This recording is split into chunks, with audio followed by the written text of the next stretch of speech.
I thought we were recording the entire thing, so an hour and a half later, realized it wasn't recording the entire time. So you want to pause that and start over? Yeah, so we're recording this time. Okay, so this week, of course, we're covering the 4 temperaments, and last week we covered the 16 personality types. So we went through all the different things, and Brooke and John wasn't that you guys that wanted us to review through that real quick when we're done? So what we'll do is I'm going to go through our section tonight, which is actually going to be a little bit quicker since I knew that it was going to probably take an hour to do this. We went ahead and made this shorter. So introspective, 5. Okay, so the 4 temperaments. These are basically the 4 breakdowns of the personality types in terms of like your overall demeanor. Slightly different from the personality, but it's basically like you take the 16 personality types and you're taking 4 personality types, breaking them up into this one, take 4 more, put them into this one, 4 more. So it all it just whittles it down so it's a little bit easier to organize in your mind so that you know how to deal with people. So tonight is more about how do you actually communicate with people and how do you, in other words, negotiate with people of that different personality types. You know how when chiropractically speaking or doctors speaking, when you walk into a room, you know how to communicate to a sanguine, you know how to communicate to a choleric. If you're doing lawn service, you're going to be able to communicate with the shell people just as much as you are the flamboyant type. No matter what line of work you are, you're still dealing with people, most likely. Unless you're running a website out of Malaysia or something, so you're going, or a safety inspector. Nobody wants to talk to you. So, you're still having to deal with people in pretty much everything you do. So it really doesn't matter. CAs, of course, drastically important. You guys communicate with people more than we do, realistically. So, all right. So first of all, complete the personality temperament test. We already did that, so we're going to go on to the actual definitions. So the sanguine. Sanguine is, of course, it's listed as a bunch of different categories. Like if you look at all the different tests that are out there, they have them broken up into 4 different categories and characters in all kinds of different ways. I put the Winnie the Pooh ones up there because there's even a test that breaks you into the 4 Winnie the Pooh characters that they actually followed the temperaments when they designed the characters for that. So the sanguine is the expressive, the socializer, the initiator, the cheerleader. It's they're all about being pleasure-seeking and sociable. So the definition here, the sanguine temperament is fundamentally impulsive and pleasure-seeking. Sanguine people are sociable and charismatic. They tend to enjoy social gatherings, making new friends, and tend to be boisterous. They are usually quite creative and often daydream. However, some alone time is crucial for those of this temperament. Sanguine can also mean sensitive, compassionate, and thoughtful. Sanguine personalities generally struggle with following tasks all the way through, are chronically late, and tend to be forgetful and sometimes a little sarcastic. Often, when they pursue a new hobby, they lose interest as soon as it ceases to be engaging or fun. They are very much people persons. They are talkative and not shy. Sanguines generally have an almost shameless nature, certain that what they are doing is right. They have no lack of confidence. So think about somebody that you know in this category. We pretty much all know them. You asked me about one of them a few weeks back, yeah. Gotcha. That's we all know those type of people, and you can see how Tigger kind of fits that personality type. It's the life of the party. These are basically the people who just want attention. Walk into a room right at the right time.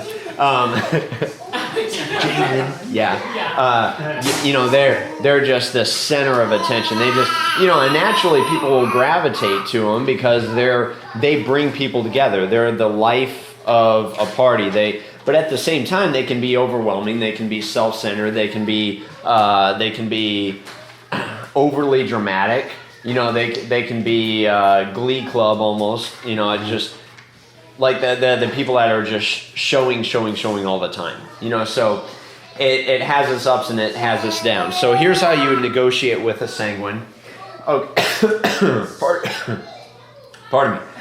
To negotiate with a sanguine, and I know you guys probably can't read back there. Seek opinions in an area you wish to develop to achieve mutual understanding. Okay? So seek opinions in an area you wish to develop to achieve mutual understanding. So somebody describe that. Why would you want to seek an opinion in an area that you can agree on? Because a sanguine typically that's what they want. Yeah, they want attention. They want to be liked. They want you to be the same type of person as they are.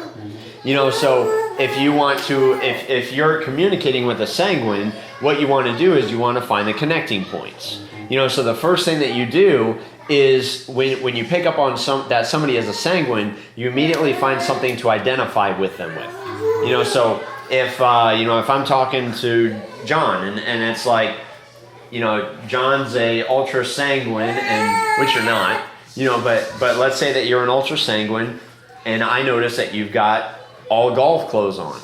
Well, then I may say, hey, do you play golf? Yeah. Really? Where do you play? How often do you play? And you identify with them. Now, don't pick something that you know nothing about. So if I don't know anything about golf and I don't ever play golf, I probably don't want to talk about golf. But you want to find something that you can be passionate and identify with them with. If you fake it, they'll buy. It's not going to go anywhere. Because the minute that they find out that you're not into what they do, what's going to happen? They're going to cut you off because you're not one of them. So you want to find something that you can identify with so that you have a mutual understanding. You build a relationship based on that. Discussion should be people as well as fact-oriented. Okay? Mostly people that they know. It's people that they influence. You want to talk about what are the groups that they're a part of, things like that. You keep summarizing, work out specifics on points of agreement. You don't want to work on points that are of disagreement. You don't want to find things to be combative about. Of course, that's not good in any situation, but especially with a sanguine, you don't want to get into a combative situation because typically they're going to be pretty headstrong. Okay? Aggressive. Yeah, exactly. Because aggression draws attention. You see how all this stuff, starts to play in? Okay, try short, fast-moving, experienced stories. Why does that work? Lack of attention. Lack of attention. Why else? Because it quickly becomes a conversation. Because the minute that you come out with now what happens if you do a long story? You've lost them. You've lost They're them. thinking about what they want to tell you. Bingo. It's the guy. I wish I was around one today in my practice. Yeah. And this doctor that I knew in school, and he just showed up at my practice from nowhere, no phone call, nothing. And it was all about, well, I have this table, and I have this table, and I have this table, and I have this table. And I started telling the story, the guy came and brought my tables in as he was there, and it was just long-winded. He couldn't wait to talk. Yep. It was ridiculous. The whole time you are talking, you can tell they're not listening to the words you got to say. Yeah. Just wait. There's a video. Yeah, I wish I had thought to put it on here, but you always think about things after the fact. Have you guys ever seen the comedy routine, The Me Monster? There's a guy that does a comedy little thing called The Me Monster, and he's talking about those people. He's talking about the person who always has a story about themselves.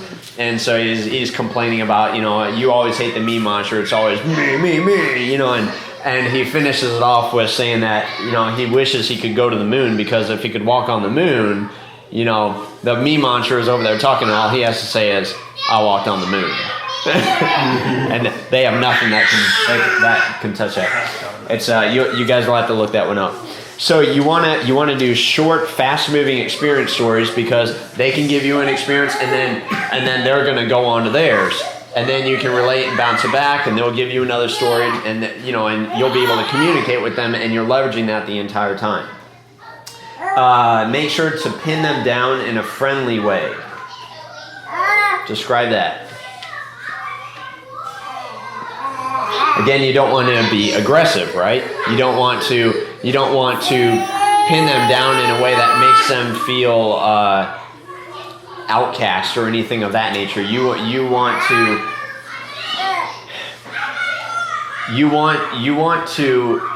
when you get to the point of negotiation, in other words, you don't want to just lock it down to where it's like all of a sudden you go from friendly to, and you just sit on top of them.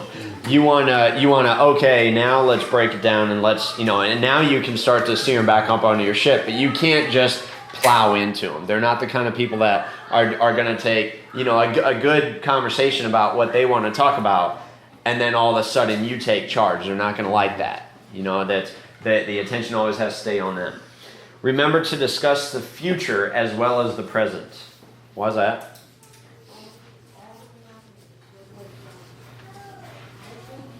Come on. You the teacher. So I'm not talking to a sanguine. Remember to discuss the future as well as the present. So what that means, they're always thinking about what's going to happen, so you can, the people that are sanguine identify really well with enthusiasm about the next big thing, about where are they going to go. In other words, how is their life going to be better? How are they going to get more attention? How are they going to feel better about themselves? It goes depending on the scenario and the situation and the industry, but it always is going to come back to, well, how are you going to make their life better? In other words, it's not about how it's going to affect other people around them, or it's always how are you going to make their life better. Okay, you see how this stuff can be very dangerous too. Like, I want to make sure that's very clear. This is not about manipulation. Like, if the idea is learn all this stuff so that you can massively manipulate people, that's not going to work. That's not going to work. Okay, look out for the impulse buy. So,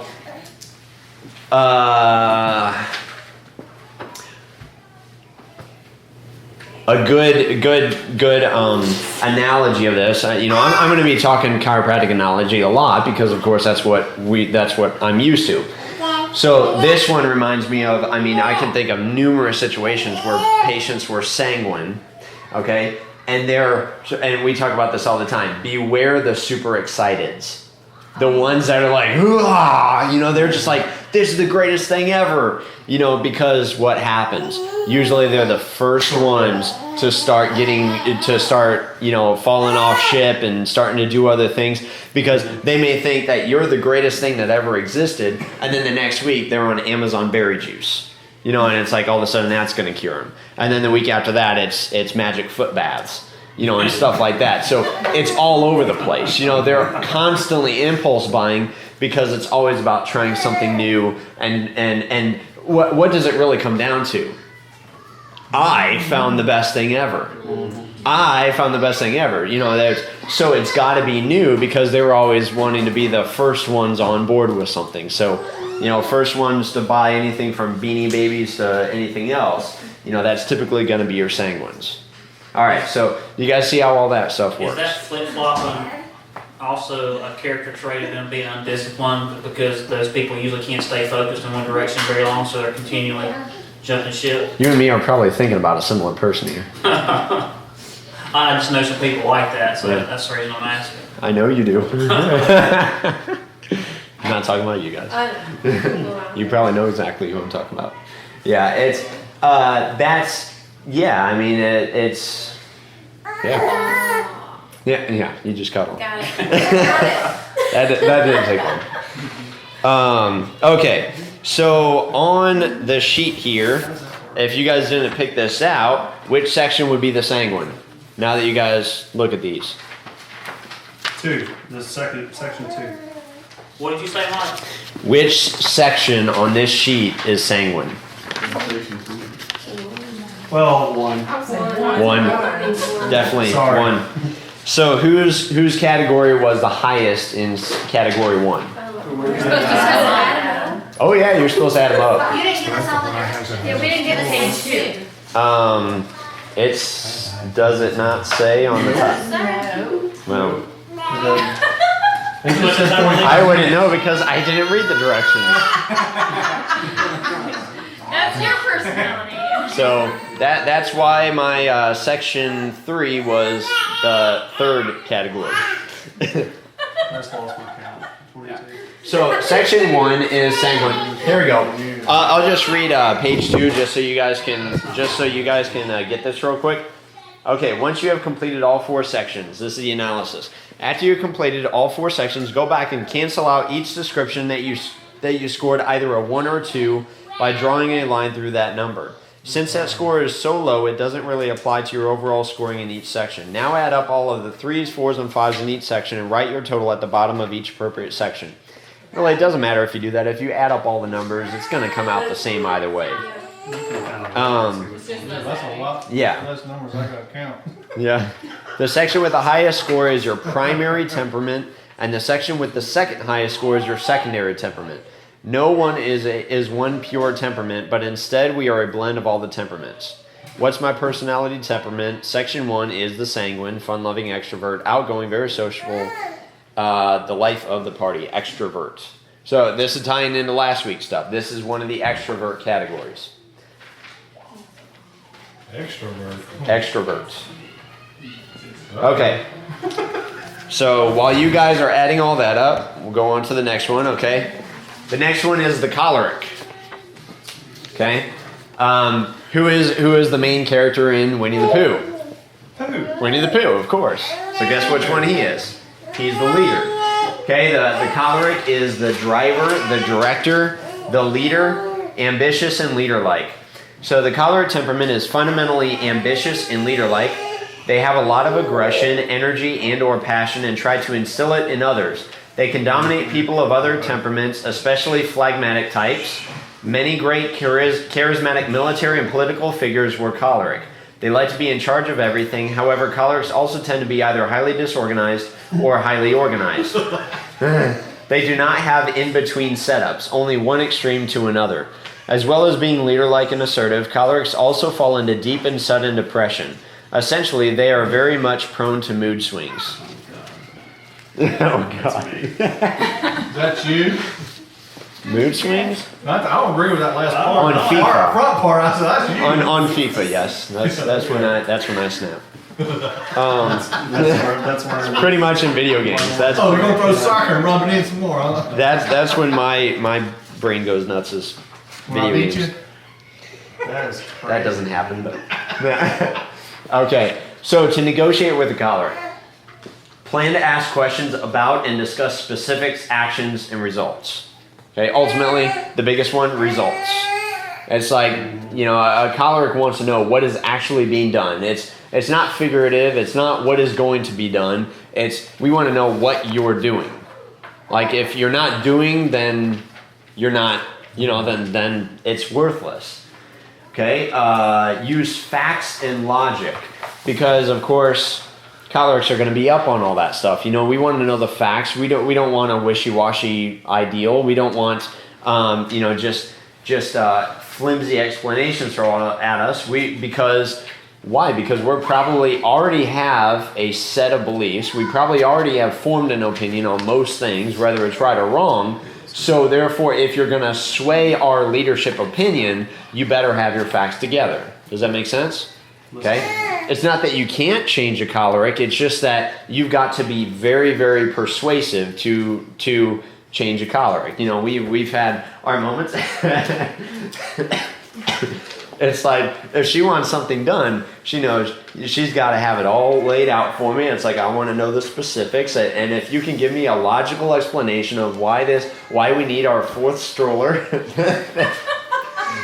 and you can make a good, sorry, I'm laughing. If you can lay it out for me clearly, then you can sway that decision. But it's going to be difficult. It's going to be difficult. Cholerics are the hardest ones to win, but there's pluses to that also. When necessary, disagree with facts rather than opinions. Be assertive. Disagree with facts rather than opinions. Be assertive. So what you want to do with a choleric is you want to show a level of power as well. Because if you don't show a level of power with a choleric, then you've already lost.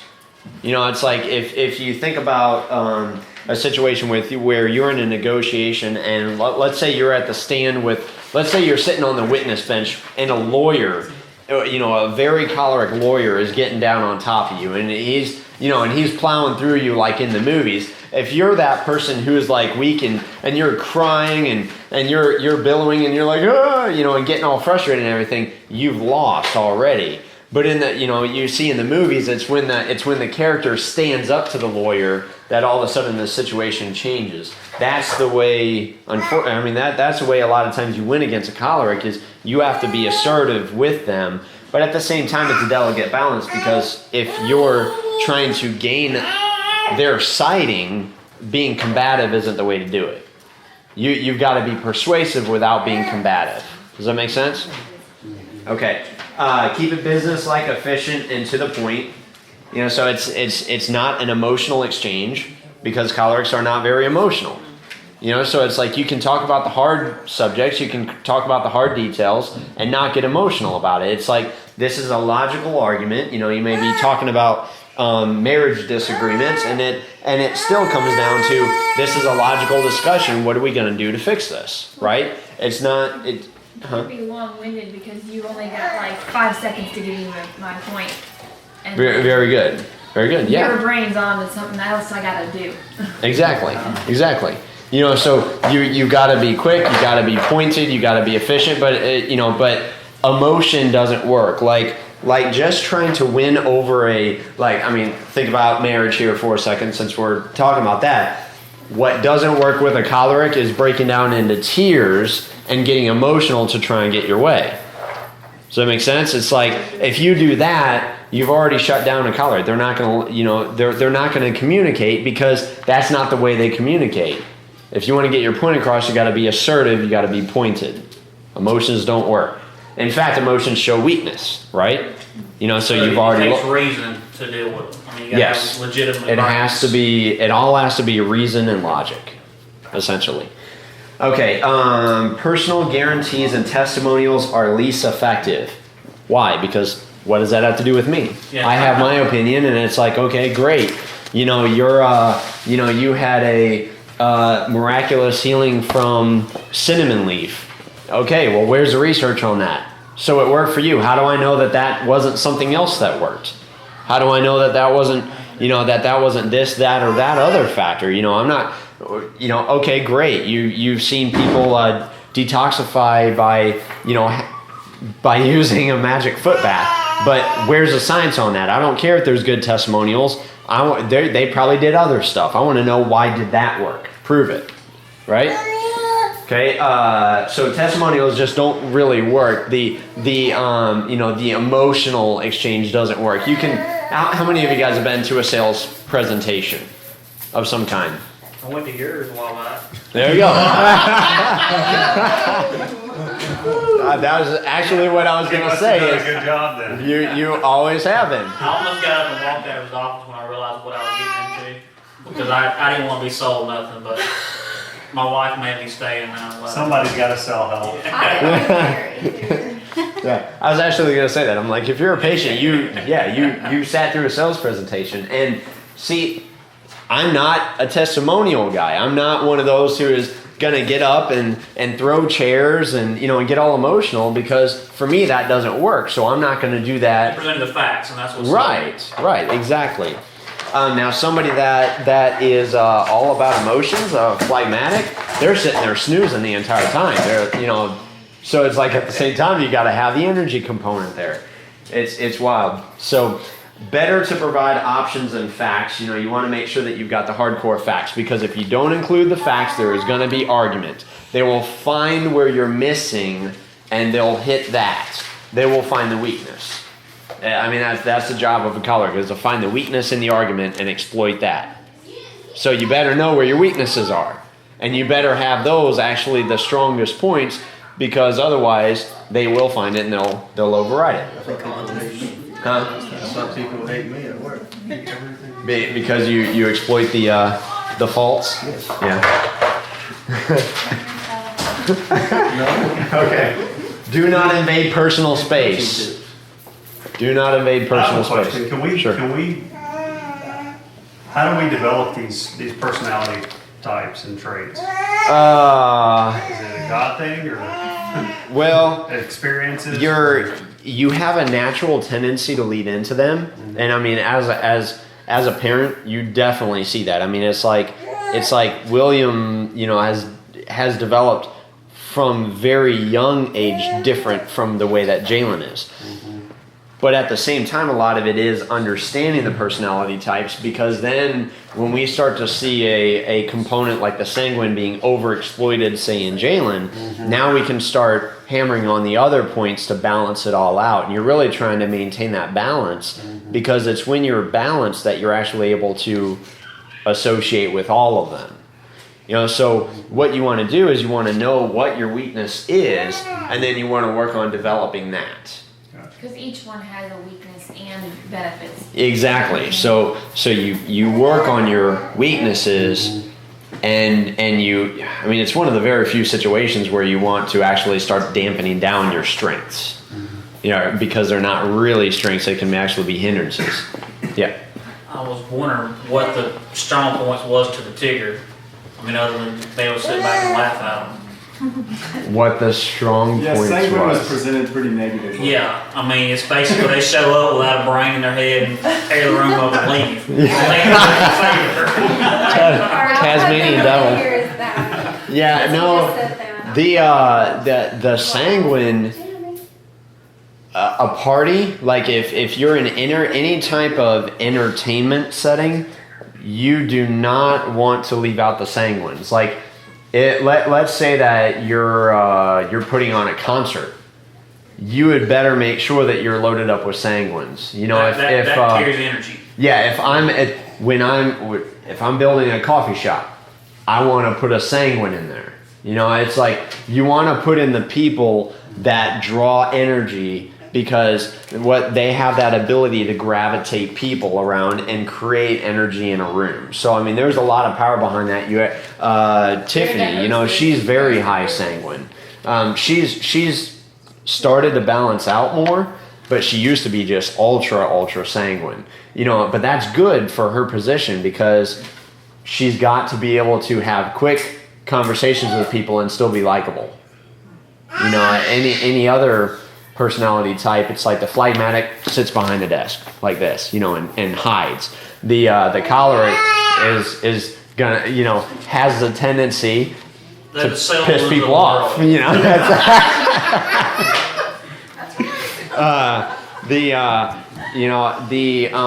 The melancholy just nitpicks every detail and pisses people off. Yeah. So, I mean, there's just it totally depends on the scenario.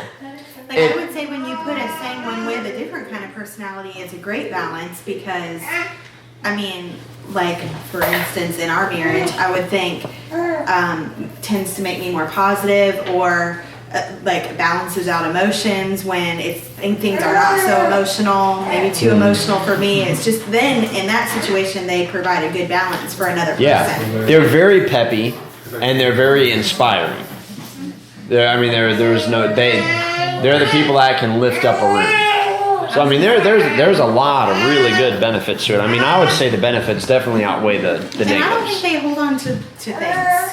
Grudges, no. That's another trait. They're like the happy dog. Yeah, they don't hold on to things. Yeah. I think They that's jump great. ship too fast to hold grudge. Yeah. Always moving. I was gonna say that, it's the relationships that we're in that you it can help, not that it helps, well, it can alter personality too.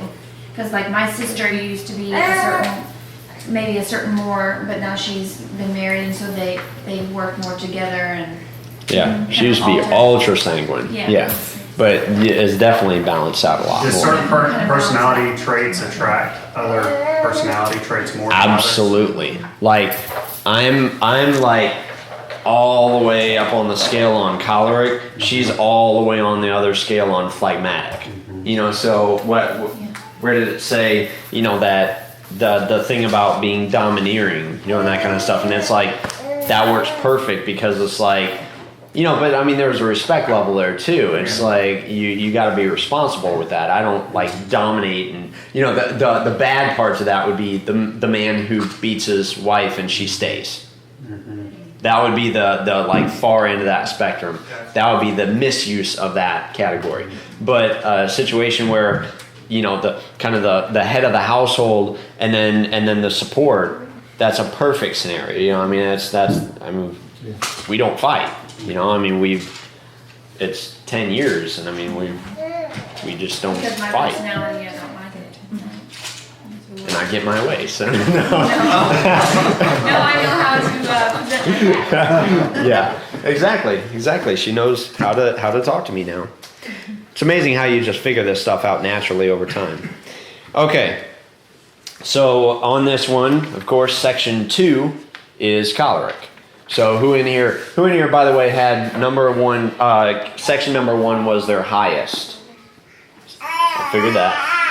Okay, Tiffany's not I here. know what I am. I've done the Sanguine. SC test. Yeah. I'm CD.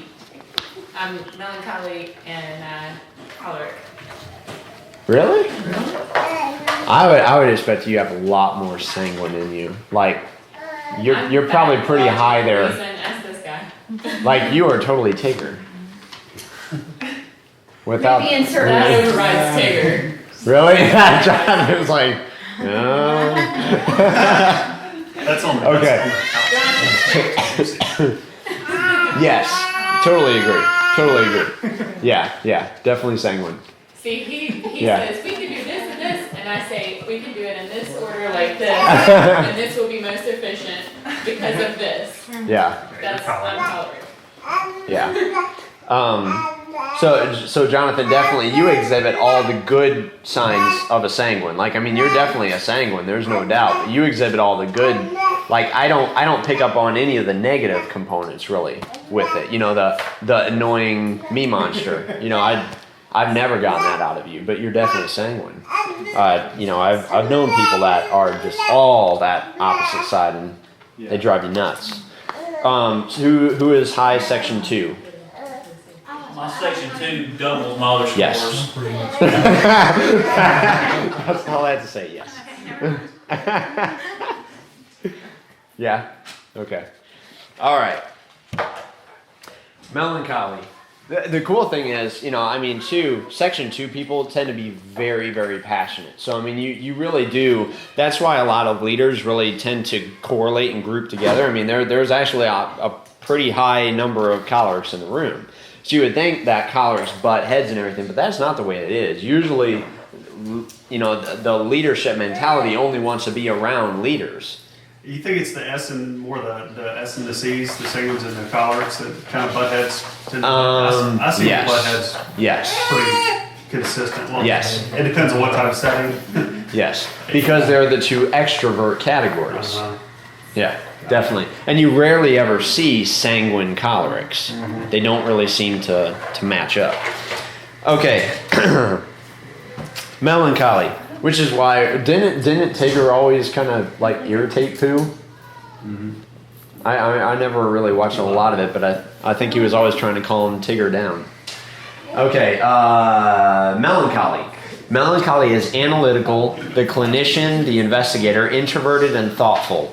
The melancholy temperament is fundamentally introverted and thoughtful. Melancholic people often were perceived as very or overly pondering and considerate, getting rather worried when they could not be on time for events. Melancholics can be highly creative in activities such as poetry and art, and can become preoccupied with the tragedy and cruelty in the world. Often they are perfectionists. They are self-reliant and independent. One negative part of being a melancholic is that they can get so involved in what they are doing that they forget to think of others. Okay? That doesn't sound like me actually. Huh? That doesn't sound like That you? doesn't really sound. Yeah. I don't really know them by these names. I just know the DISC. This model? Yeah. I don't really see you as I melancholy. is the life of the party. S is the slow to change. Maybe that's the S. And then the C is the very critical, the analytical. So coloring. So 3 miles get up. Stuck in the room. Funny how no dads moved. It's like, and let's see, choleric. Who was the other one that got up? That was yours. Well, you're a sanguine. So. She was a man, Okay, so here's how you negotiate with melancholy. Number one, take action rather than words to demonstrate helpfulness and willingness. Take action rather than words to demonstrate helpfulness and willingness. Because again, it's all about the details. You know, this is one of those that they tend to be task oriented. You know, a melancholy is always task oriented. They want to see things done. They want to see things orderly. So it's not about what's going to happen. Again, it's it's about, well, what is going to be done to meet that level of satisfaction, to meet that level of qualification. Okay. Number two, stick to specifics. Analytics expects salesmen to overstate. Okay, so you want an analytical is the type that if they're going to buy a car, they're going to want to know not just what features this car has, but they want to know how these features match up against the features. If they're buying a BMW, they want to know how does it match up to the Audi, the Mercedes, and the Porsche in the same classification and category. And they might even make flow charts to actually balance it all out to make their decisions. Huh? That is you? It took me weeks to buy my car. I actually took a few of them home to drive them for a couple days to see how I liked them and did lots of research. Yeah. It sounded more like me. Yeah, these are the people that have Excel spreadsheets for everything. Can I borrow some of that? These are the people who, if the vacuum hose doesn't tighten completely, they'll ask you for weeks until it's done. Feel your pain. Yeah. This is typically the details scholars don't care about. It's get it done. Okay, their decisions are based on facts and logic, and they avoid risk. The whole name of the game with a melancholy is avoid risk. They don't want to see things fall apart. They're like it's the ant mentality that they'll make sure that if you get in their way, it's going to get done and it's going to get right and it's going to be rebuilt and rebuilt and rebuilt again until it's satisfactory. It's always about the next step, the next step, the next step, but it's really about avoiding risk because the risk comes down to, again, the injustice and not having things done correctly and orderly. Okay, they can often be very cooperative. So in that sense, you want to show process. You see how that works? If you're negotiating with melancholy, I have melancholy tendencies. So what were the kind of questions that I was constantly asking about how we were going to do things? I want to know, how does it work? I want to know the details, what's happening. How much is going to cost me down the road? Yeah, that kind of stuff. Yeah, it's all, I want to know the process. I want to know the details. At the end of the day, it's like once I get that kind of stuff done, it's like, okay, do it. I don't want to talk about it anymore. But they always want to have the process laid out. Okay, they can be often, again, you can see testimonials do not work here. They don't work here. They want to know, how did it happen? It's like, I don't care that they were happy and excited and look at their life back. I want to know, how did it happen? They can often be very cooperative, but established relationships take time. Relationships take time.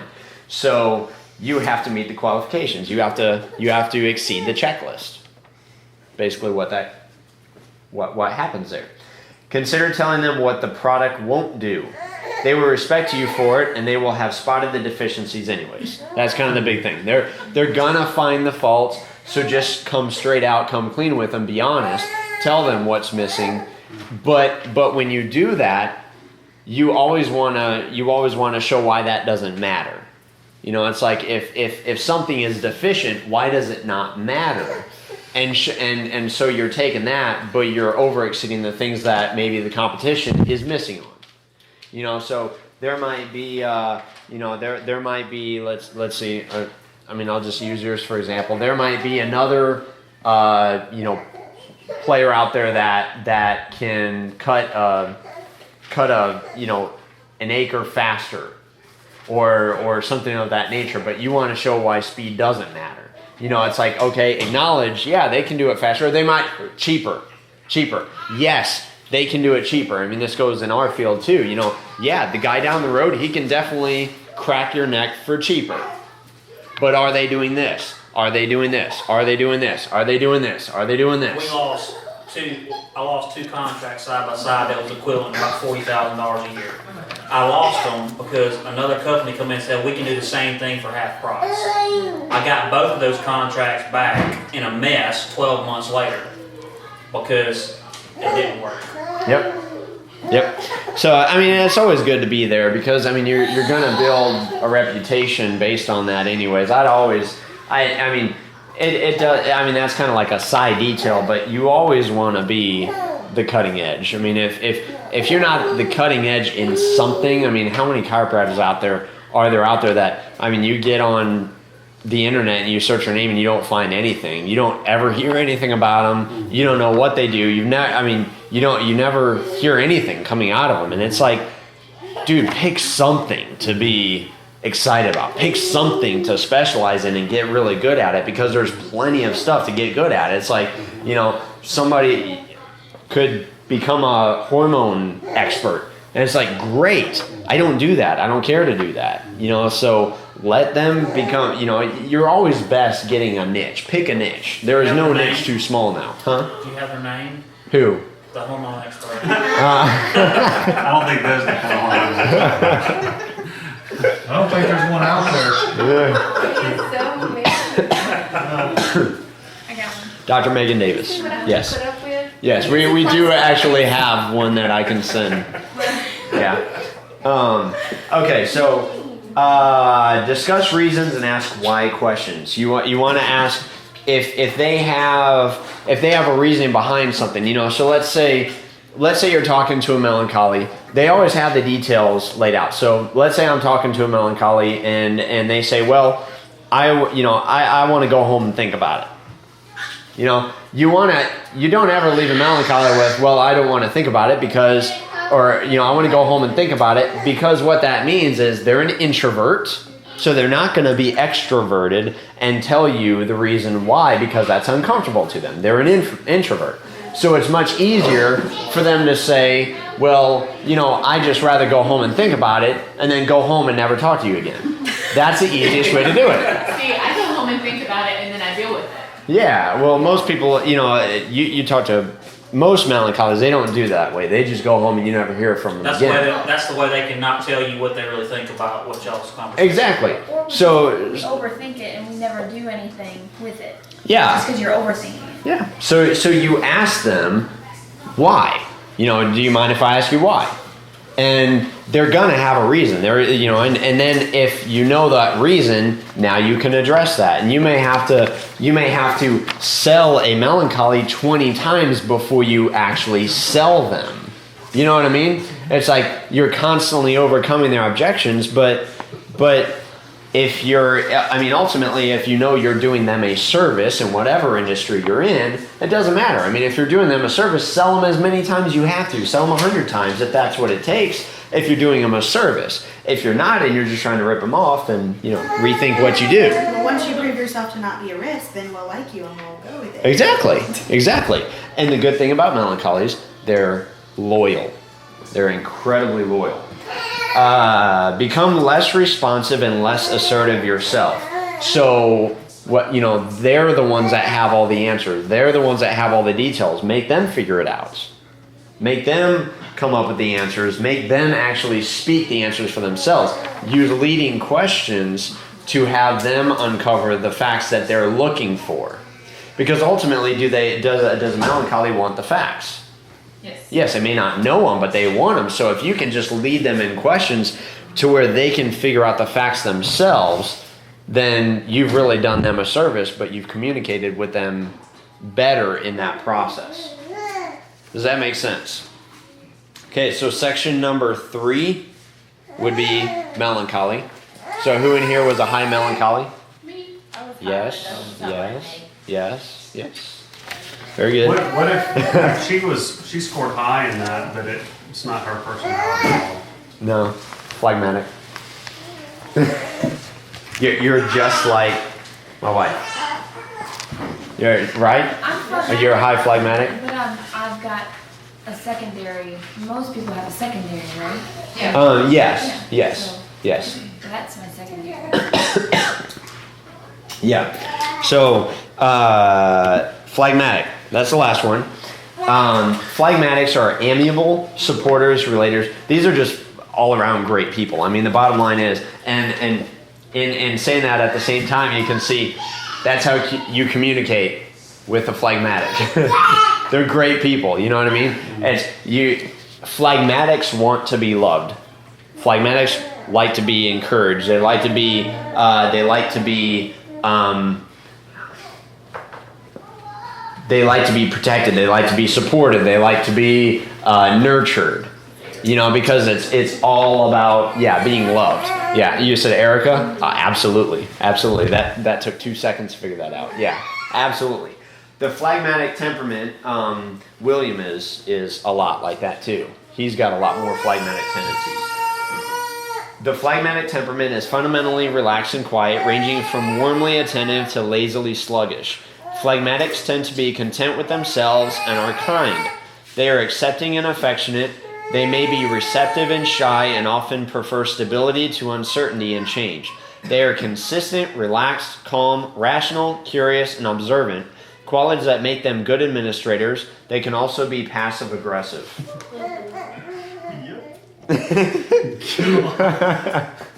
Yeah. Guilty. Yeah. You always know the phlegmatics because they're always quiet, they're always reserved, but they are likable. But the thing is, their feelings get hurt easily. So you have to tread very lightly around phlegmatics. You have to tread very lightly. You can make them angry very fast, and when you make them angry, they blow. Yeah. Mount Vesuvius. Blow. Yeah. I mean, it's Well, we'll just stop right there. Level off, all the way across. Literally. Huh? I'm almost level off all the way across. I can believe that. 271.91. I can believe that. All around Yep. Okay, so to negotiate with a phlegmatic, work jointly, seek common ground. Seek common ground. You don't want to get into battle. You don't want to get into conflict. They hate conflict. So it's always keeping it on the down low. Find out about personal interests and families because it's all about connection, right? It's all about connectability with the people around them. They want to talk about and be connected with the people that they love. You know, because that's their shelter, that's their security, that's their happy place. Okay, be patient and avoid going for what looks like an easy pushover. These people, phlegmatics, are very easy to push over, but they are like cats. You back them up into a corner, and they will attack. That's you know. You may think that you're going into it nice and easily.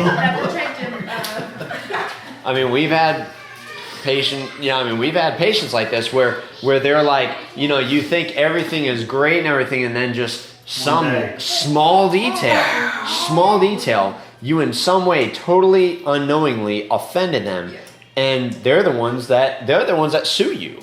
You know, I mean, it's like, seriously, they're the ones that sue you. You green green, especially when you crack a rib. Yeah. Never done that. That's good. Well, it wasn't my fault. She told me to adjust her a certain way, and I said, "No, I'm not doing that." She said, "No, just please do it." I said, "Well, you don't really need that." And I did. Into your. Oh man. I was like, "Here's your money." Have a nice life. That looks good on your resume, don't it?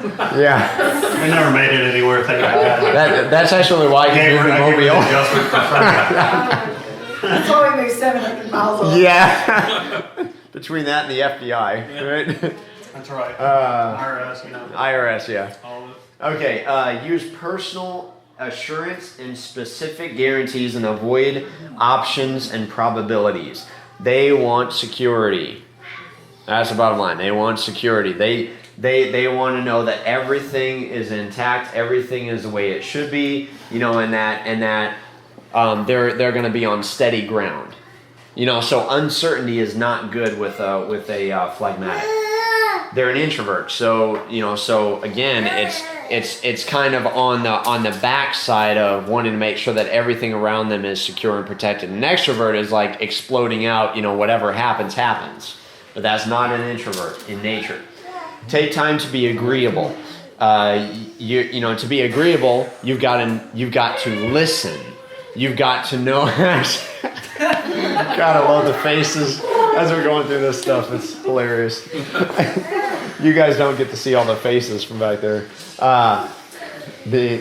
You've got to listen. You've got to know what they're saying in order to agree with them. If you don't take time to listen to what they're saying, then all you're doing is you're not listening. Therefore, you're gonna make them that much angrier, right? You know, so it's like, God help us if we don't take the moment and finally just like, okay, Stop everything else. you got my attention. Not listening to me. Because what happens if you don't take that moment to just back down? The claws are coming out. They're coming out, and it'll get aggressive. A Wolverine. That's a good way to put it. Okay. Focus discussion on how. So again, that's important. That's almost like a melancholy tendency. But the reason why the how is a little bit different. It's not necessarily because they want to have all the details laid out. It's because it's, again, all about the security. They want to know how because they want to see how it's going to play out to where it's all going to work. Okay? So they want to see the game plan. They want to see that it's all going to come to a level head. You know, this is kind of why at the same time, it's, you know, chiropractically speaking, again, it's difficult to work with phlegmatics in the sense of a growing situation, in the sense of a growth situation, because a phlegmatic is naturally going to have the tendency, just like a melancholy, an introvert wants to have everything organized, wants to have it all level. They want to know how it's going to work. They want to know that it's manageable. And so when you see adding on and adding on and adding on and adding on, it gets chaotic, and all of a sudden the security is lost. You know, so it's phlegmatics are very good in administrative positions where it's a steady base, like a factory or something, you know, I mean, just the factory mindset where it's the same stuff being done. These are the kind of employees that will be absolutely great in an industry for 30 years, that the job is the same for 30 years. Right. They'll be wonderful in that. Absolutely perfect. It's difficult when, you know, and this takes a growth moment, and you're about to get into it. You know, it takes that ability to break that off and be like, okay, it will level out. It'll be okay. It'll be okay. The woosah. Demonstrate low risk solutions. So when you're communicating with a phlegmatic, when you're talking about stepping out, you've got to talk about you've got to communicate on the level of the low risk that happens because of it. You know, so in other words, let's say you're talking with let's say I'm talking to a phlegmatic about undergoing care that's going to be, you know, it's going to be costly. It's going to take a lot of time. It's going to take, let's say they got to come in 5 times a week. Or even worse, let's say that, you know, I've got to send them to Orlando to get corrected. And they're going to be there for an unknown number of weeks. And it's going to cost, what, how much per week? No, it's not that much. $3,000 per week or something like that, or $2,000 per week. You know, it's going to cost all this, and I can't guarantee how quick it's going to happen. So you don't want to lay all that out with the phlegmatic. A lot of money to sell that too. Yeah. I mean, it's like you've got to lay out. Okay, so let me show you some testimonials first of all of how this has changed people's lives.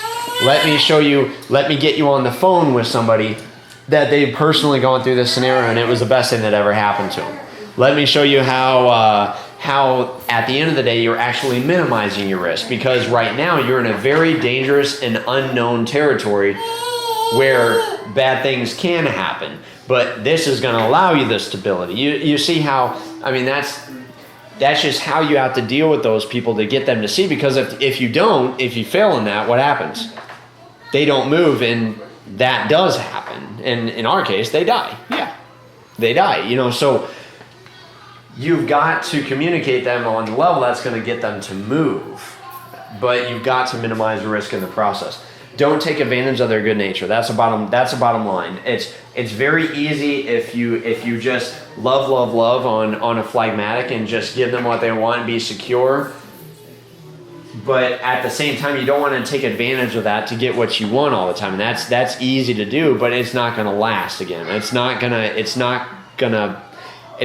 be an ongoing process. Eventually, you're going to lose in that scenario. So you've got to have the balance there. Okay, so who in there was the phlegmatic again? Jen, you. I'm kind of. I'm surprised you're not more phlegmatic. What was your number one and number two? It was by far the melancholy, by far, and then Wow. it was the same on almost all the agree. That's just business. Okay. I would agree. Because like in the financials, she had everything. Yeah, I believe that. Yeah. Yeah, you're so, I mean, you are so emotional, and that's not a bad thing. You know, I mean, that's a good thing, but you are very emotional, and that's definitely a phlegmatic tendency. But I guess at the same time, that's a melancholy tendency too. It's introvert. So those two kind of tie together. Okay. So does that help everybody? Number one, in being able to identify with your spouse. That's really the biggest thing, is knowing now how to communicate with your spouse. So, you know, this is going to be the same with you guys, the same way that it is with us. Like, I have to be constantly on guard to make sure that I'm listening and attentive, and break away and make sure that I'm giving the attention. At the same time, she's got to know that she can't just be emotional. You know, you've got to lay out details. You've got to plan out how you're going to communicate and put those details down and make a logical argument in order to, and when disaster happens in those type of relationships is when the choleric gets headstrong and doesn't want to listen and just cuts off communication, and the phlegmatic gets real emotional and cuts off communication. So now you have headstrong and emotional and zero communication between the two. That's when it gets bad. That's when it gets ugly. Okay. Let's see another one. Sanguine and melancholy. So you want to make sure you get stuff done. Yeah. And he's probably pretty easy to satisfy, right? Yeah. As long as you give him attention. Yeah, gotta have that attention. But it gets stuff done. Huh? I don't know what the get stuff done part. Uh, Like, that's more me. Like, I want to get things done. I have a plan about getting things done. does he have a list of He's things like to from do? here to here to here to here to here to here to here. Like, no priority. Do you give him expectations though? Scott, does she give you expectations? Meaning like, baby, can you have this done by Saturday? Maybe not, because I'm more of a. Like, So you're I a expect I do it myself. Maybe, or I'm quiet and expect someone who like loves me to Know what to do and do it because they love me, not because There's I've love. given them a to-do list. Love languages. Yeah, we're covering that next week. Yeah, totally. Jeremy will tell me I'm not a monitor. I don't want what I need to do. Yeah. You're choleric and you're. My strongest choleric, and then the next was section 3, and then I'm plus in all of She them. was within 10% all the way across the board. All. Okay, pretty level. Your number one was choleric. Okay. But not And by far. My number 2 scored double the rest of my scores. that's yeah. So what do you That's call kinda what someone mine who's kind of spread out all the way across? That's terrible. That I means mean, you never know what balance. to expect. We can clarify. Or Nuclear meltdown. Yeah. Direction. what that could mean too is that you married an ultra melancholy.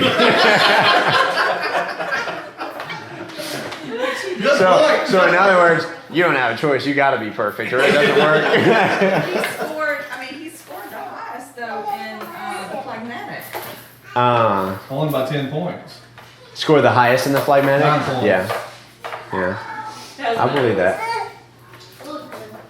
But I think that's what makes him so good as a sheriff's candidate, because he's steady and he's stable, Yeah. he's across, it takes a lot to make him upset. Yeah. And I'm calm, cool, and collected. I mean, just, I mean, Yeah. he's just, you're not gonna get me. well, If see, you that's, back me in a corner. yeah, that is true. Yeah. That's true. Yeah.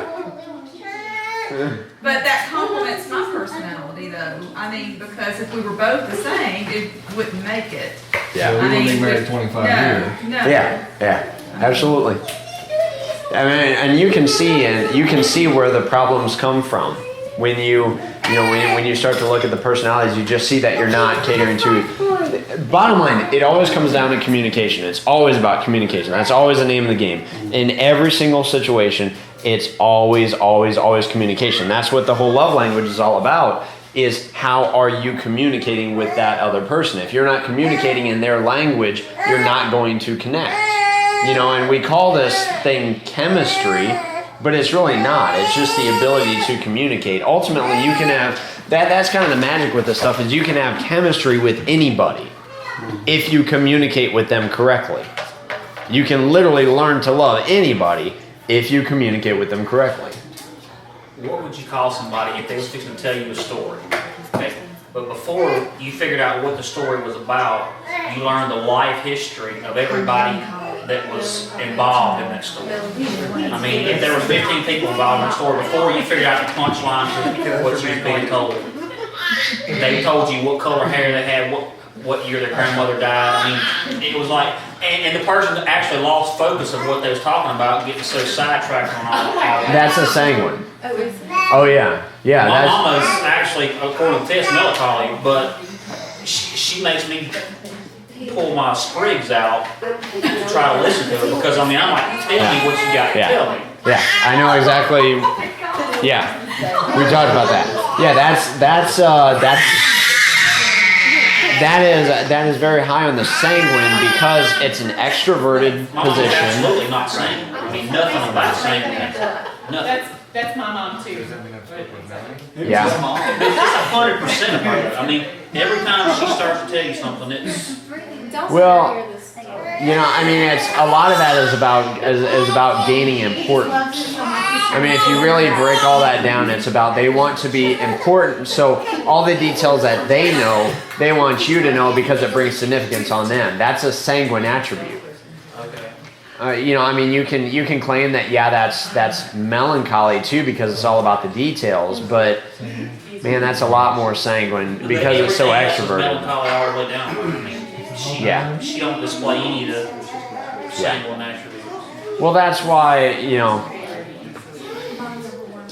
If your number one and your number two are sanguine and phlegmatic, is that a little weird? No, not at all. So that's okay. That's where this comes in. So now I'm gonna pass these around, and these are gonna go to. I'm gonna give one of these to each of the couples, and this shows you your primary and your secondary. So it you've got the sand chlor, the sand mel, the sand flag, the chlor sand. It's got all of the different combinations, so that when you read this, it'll clarify it more, because it looks at the primary and the secondary together. That one's yours. Okay, so next week we're going to go through all the love languages. We'll cover all that stuff in detail, and then last week we'll kind of break it all down and go through more of the. Can we take this home with us? Yeah, you can take that with you. Good idea too. I mean, you guys might want to actually have your spouse retake the test for you and see if. You did it correctly? Yeah, there's. I had extra copies on the table over there. Okay. Sometimes like two cholerics are sometimes not always working well together. And two flag, like, Yeah. you kind of, when you're attracted to people, You're looking for the complement of the two together, definitely. All right.